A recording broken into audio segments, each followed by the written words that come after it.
From the Fidelity Bank Foundation studio, PBS Kansas presents One-on-One with Victor Hogstrom. From the shadow of Graceland to the editorial page of the Wichita Eagle, we are exploring a life drawn in ink, paint, and music. My guest this week is an acclaimed artist whose cartoons have appeared in the pages of Time magazine, Newsweek, and the New York Times.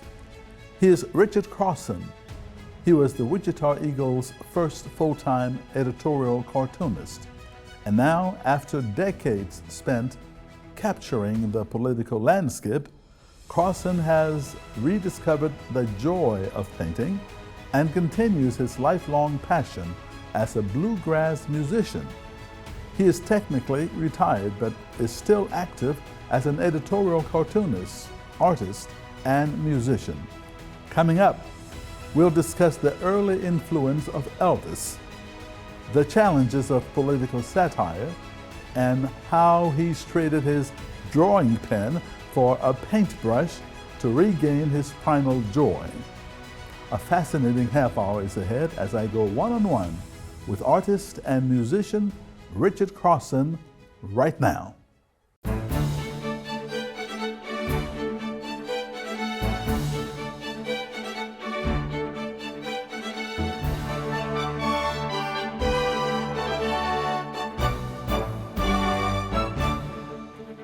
Hello and welcome to One-on-One. I'm Victor Hogstrom. My guest tonight has given us laughter, provocation, and now beauty. It's a pleasure to have him on One-on-One. Richard Crowson, thank you so much for joining us. Victor, I'm delighted to be here. I'm a big fan of this station and its mission, and just great to be part of this. Well, wonderful to hear that. Thank you.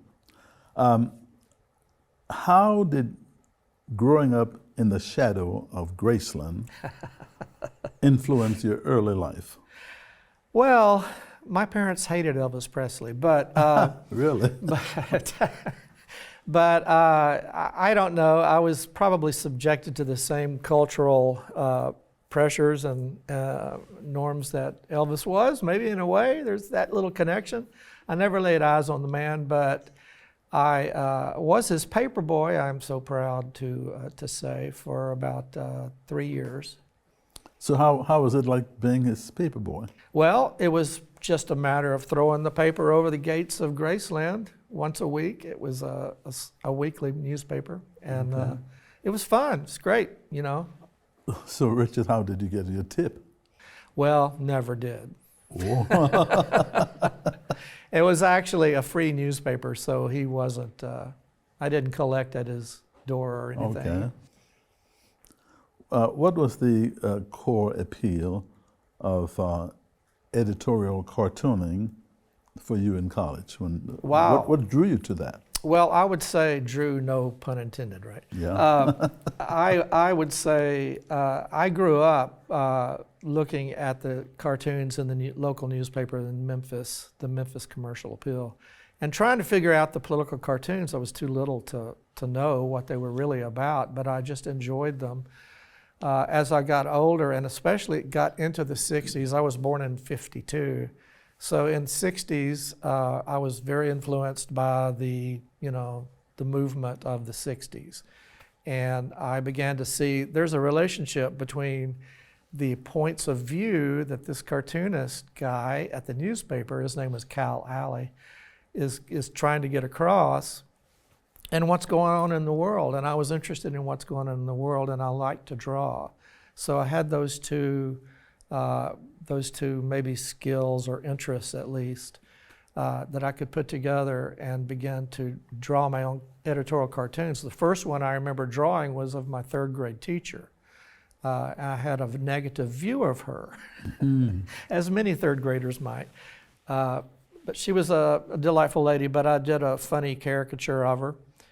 She discovered the kids around me laughing over my shoulder as they looked, and she said, "What are you doing, Ricky?" And I said, "Well, I'm just drawing." And she said, "Why don't you come up here to the front of the class and draw what you just drew onto the blackboard?" And I did, and the kids laughed, and that's when I got the bug. It was like, wow, this is kind of fun. I can draw these pictures and make people laugh and get my point across at the same time. And that might be when I first got the bug. But I went on to draw for my high school newspaper as a political cartoonist, and then for my college paper at what's called the University of Memphis now, but was Memphis State University at the time. And I used all those drawings to get hired at my first newspaper job in 1977 in Jackson, Tennessee. So you were a cartoonist before coming to Wichita?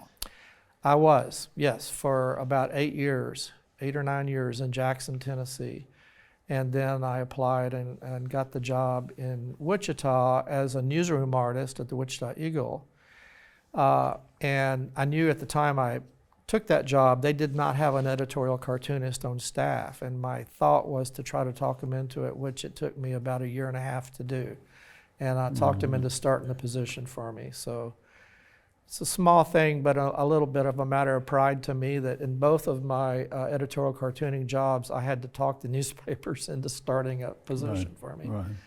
So cartooning, is it a thing of the past now, or is it, what's the picture like? Yeah, good question. A lot of people might say it's a thing of editorial cartooning is a thing of the past, but I don't believe it is. It's still alive and well on the internet. The difference is it's harder to make a living at it now than it was when I was involved in it. I get asked questions a lot by young people who want to go into editorial cartooning. You know, they want to know how to go about it.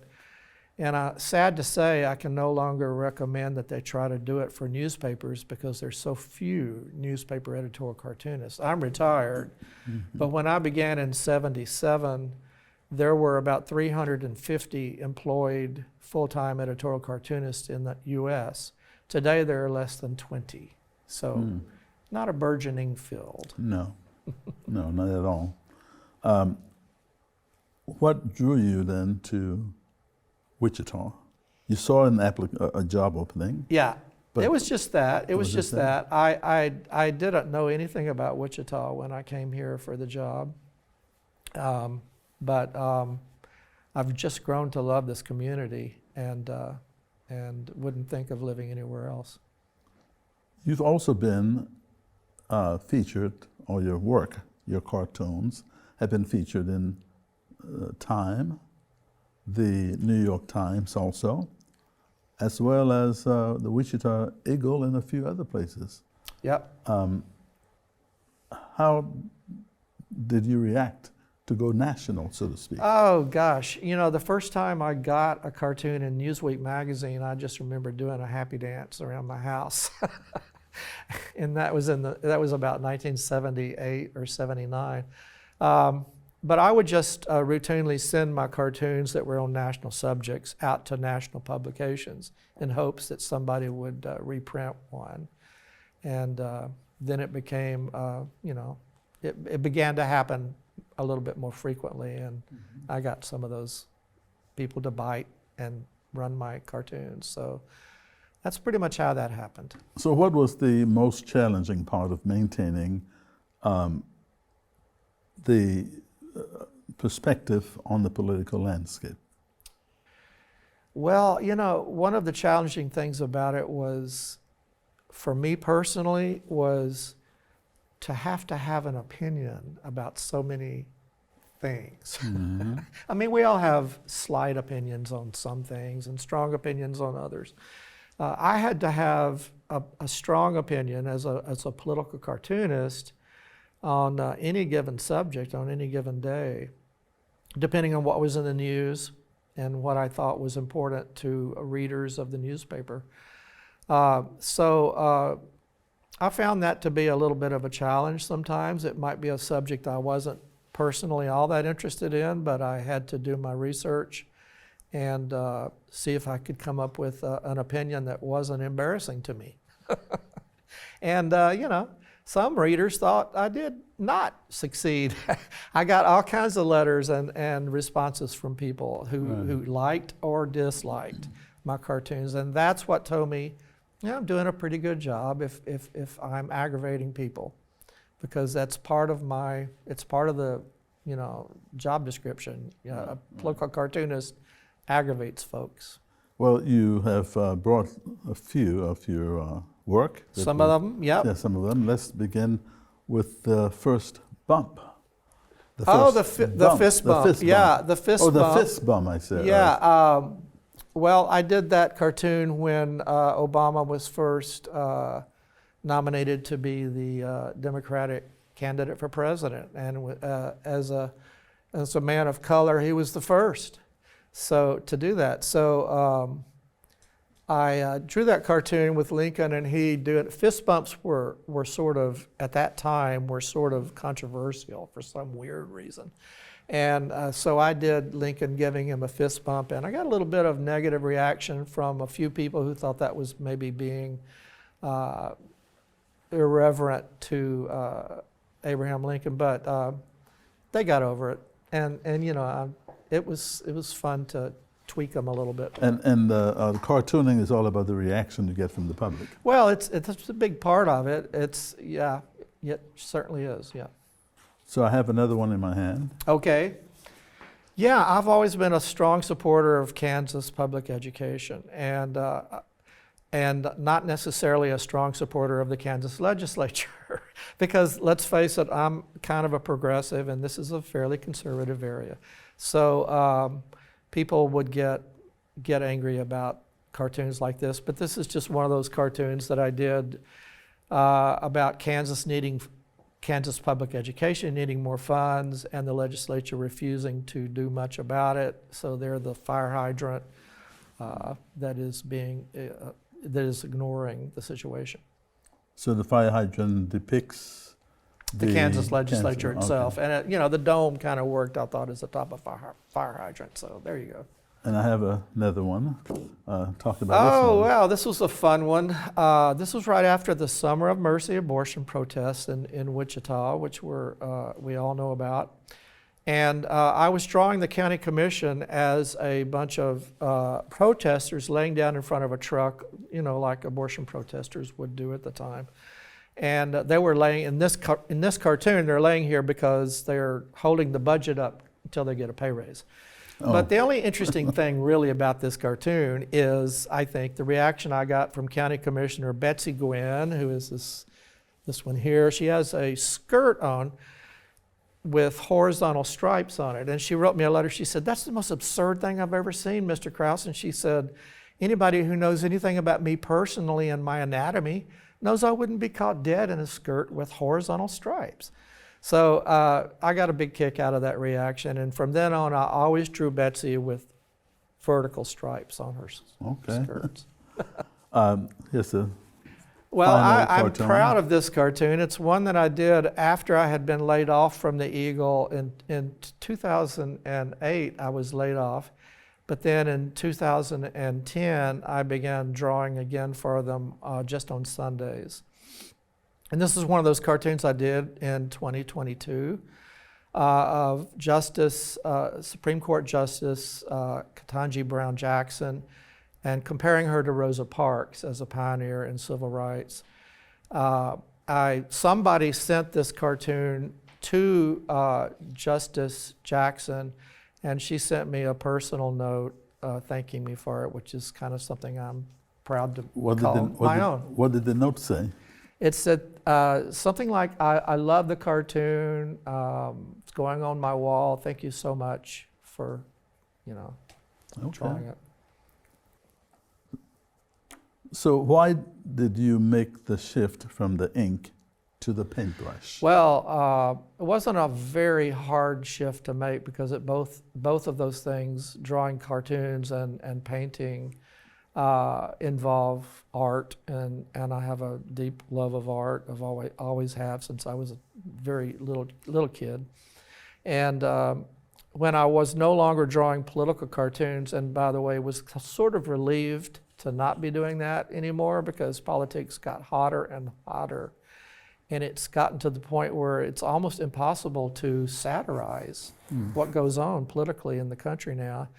And the polarity that's happening is also something that's kind of troubling to a lot of us. And so kind of glad not to be doing political cartoons, but I wanted to do art because that's just part of what I think of as being me. And got into painting, and I do mostly acrylic paintings.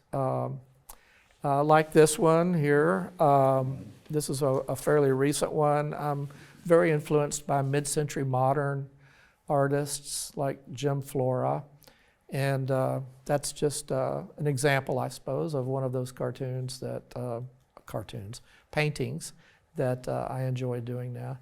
I'm a big bluegrass music fan. I play the banjo, I play in a band called Pop and the Boys. I wore the t-shirt, Pop and the Boys, with some dear old friends that we've been together for maybe almost 20 years now, playing music off and on. Don't gig a lot, but I'm very involved with the Winfield Bluegrass Festival, the Walnut Valley Festival. And this was a t-shirt I did for them a few years ago about the event called Land Rush when the festival starts out. So I was able to combine my love of drawing and cartooning with my love of bluegrass music and that. And we have a final one here. And speaking of which, yeah, many of my paintings depict goofy animals playing music for some reason. Maybe a lot of music in your painting. There is a lot of music in it. Yeah, it's just I can't get away from it. Yeah, there's yet another example. I think that one is called Playing for Tips or something like that. But yeah. So why can't you get away from music? You play music too. I started playing the banjo when I was in high school in the late 60s, before it was cool for a 60s kid to play the banjo. And kind of was a closet banjo player for a long time. And then finally in the 70s, country rock and bluegrass became a little bit more accepted by younger people, and I began playing the banjo in bands in the 70s. Now, Richard, you are, as we've established, a cartoonist, a musician, and an artist. So we have a little game for you on this program. Yep. Let's take a quick break with this game. It's a simple either-or test.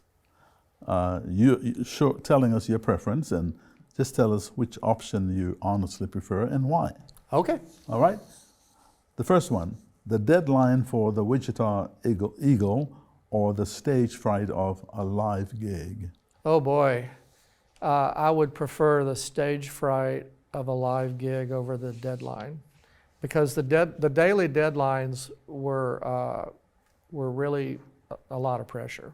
If I didn't draw a cartoon, there'd be a big blank hole on the editorial page. Oh. So maybe they would have thrown in some piece of art. You had to come up with something provocative. I had to do it every day by around 5 o'clock in the afternoon. So I did not enjoy that aspect, that pressure, even though you could argue that was part of the reason I got things done, because I had that deadline. But no, I don't really have much stage fright when I play music, but I would definitely choose stage fright over the daily deadline pressure.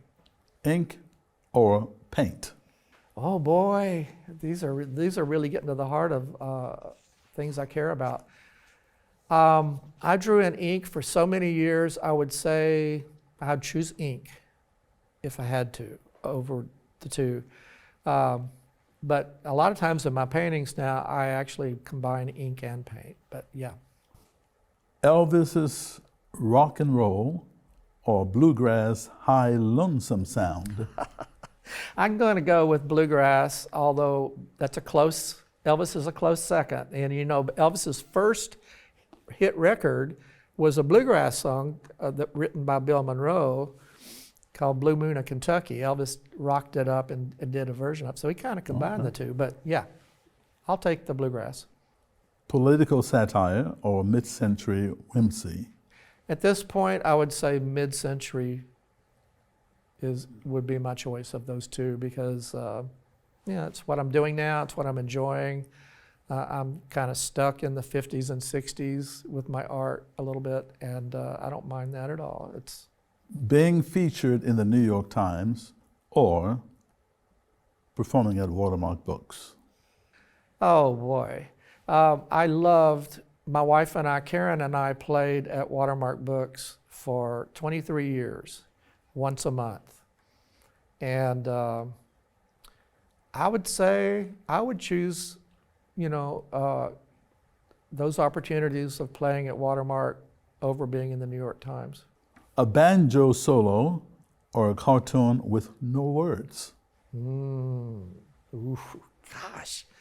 A cartoon with no words is the goal of a cartoonist. If we can do that, we call that a home run to one another. If you get across your idea with no words, that's a home run. A lot of times when I do a banjo solo, I don't hit a home run, but I try to. So at this stage in my life, I'm going to say the banjo solo. Your wife Karen as a bluegrass partner or as a life partner? What are you doing to me? You know my wife is going to see this, don't you? I'm hoping she will, yes.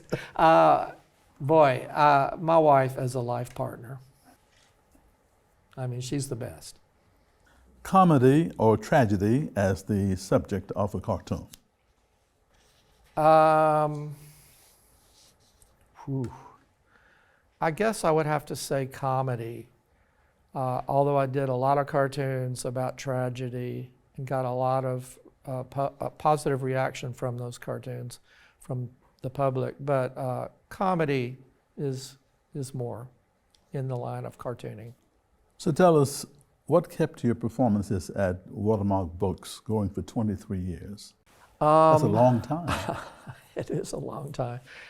It might have been the people that came to hear us, and the fact that we developed close friendships with many of those people, and there was a genuine, almost you'd say, love between our audience and us, and I think that is really what propelled our performance over the 23 years, yeah. Mm-hmm. So, Richard, how does performing satirical songs allow you to express things that a cartoon could not? It's just a different form of expression. It's fulfilling in a different way. There are similarities to graphic, satire and musical satire, but I don't know. It feels a little bit more fun to play satirical songs, maybe slightly. They're very close. Which current artistic pursuits you draw, paint, cartoonist, and a musician? Which current artistic pursuit gives you the most satisfying outlet today? I'm gonna say maybe just slightly painting gives me the most fulfillment. I'd never be able to give up any of those because it would just break my heart, but maybe painting, because that's what I'm focused on right now more than music, although I'll never not be partially focused on music. So in the end, if you had to make a choice of the four, which one would you really hold on to? And that is drawing, painting, cartooning, or music? I'm going to have to say, of those four, the one I would have to hold on to the most might be music. And why is that? There is a itch that it scratches that other, to be a little crude, that other art forms don't, for me, personally. That's just me, but I'd say, couldn't live without it. So from all of these things you've done in your life, what is the most important life lessons have you learned? I have learned that it is immensely rewarding to emotionally connect with other people. And that's what I think those forms all have in common. Music and art are both ways of bridging the gap between human beings, in my view. And so what I've learned from that is that I don't know how I could exist without having that way of making a connection with the folks around me that either hear the music and enjoy it or see the art and enjoy that. So it's about the importance of connectivity and communication as the means of doing that, artistic or music communication. Now, Richard, you have a dog called Cora, right? I'm sorry? Go ahead. I have a dog named Cora, and I have another dog named Perry. Oh, Perry, okay. Perry. So what have those dogs taught you? Patience. Dogs teach me the importance of patience and acceptance of what is happening at the current moment, and sometimes letting it ride, because I'm not gonna stop those crazy dogs from barking when they want to bark, and I just have to be patient about it. Or gosh, they've taught me so many things. They've taught me the power of love. They've taught me the power of just pure love, which they reflect back to us human beings in a wonderful way. My parents wouldn't let me have a dog when I was a kid, so as soon as I could, as an adult, I jumped into Dogville. Okay. And so I've always been in love with them. In fact, there's a little dog in the corner of all my cartoons. His name is Al, right. And he is a sort of an alternate ego for me, making little wisecracks about whatever the cartoon's about. So I'm well intertwined with dogs. So, Richard, what do you want your legacy to be? Oh my goodness. Legacy. I hope my legacy will be that I was a good, loving partner to my wife Karen, and good father, loving father to my daughter Haley. I know that might sound a little hallmarky, but that's really what I want my legacy to be. Whether people remember anything that I've done musically or artistically, well, that'd be nice. But for me, the important thing is those people that I love so much. Acclaimed artist, Richard Crowson. Thank you so much. You are welcome, joining Victor. me I've enjoyed it. Thank you. Thank you. And thank you for watching. If you have a question or comment, send us an email at oneonone@kpts.org. We always enjoy hearing from you. I'm Victor Hogstrom. Be well, and I'll see you again soon.